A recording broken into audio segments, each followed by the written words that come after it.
अहो ऐका ना, नेहमीच चटपट कशाला खायचं हो? थोडं तब्येतीकडे पण लक्ष देऊ की. त्यासाठीच हे बनवत आहे. रात्री मी एक मूग भिजू घातलेले, सकाळी त्यातलं पाणी काढलं आणि मिक्सरच्या भांड्यामध्ये छान अशी पेस्ट बनवून घेतली. हे बघा अशी. त्यानंतर हे भाज्या आहेत कांदा, टोमॅटो, शिमला मिरची, हिरव्या मिरचीची पेस्ट. तुमच्याकडे अजून असतं तुम्ही टाकू शकता. त्यानंतर एका टोपल्यात हे सर्व मिश्रण काढून घेतलं. कट केलेल्या सर्व भाज्या टाकून दिलेल्या आहेत. कोथिंबीर वगैरे असतं तुम्ही ॲड करू शकता. माझ्याकडे एवढ्या होत्या म्हणून मी एवढ्याच टाकून दिलेल्या आहेत. छान याला फिरवून घ्यायचं. त्यानंतर चवीपुरतं मीठ टाकायचं. हातावरती चोळून जिरे टाकून द्यायचं.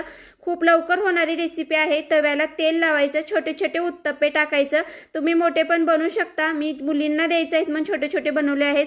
दोन्ही साईडनी मस्त असं भाजून घ्यायचं. खायला खूप छान आणि एकदम फास्ट होणारी रेसिपी आहे.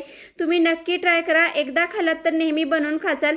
तुम्हाला जर आवडली तर चॅनेलला लाईक सबस्क्राईब नक्कीच करा. बाय, भेटू दुसऱ्या व्हिडिओमध्ये.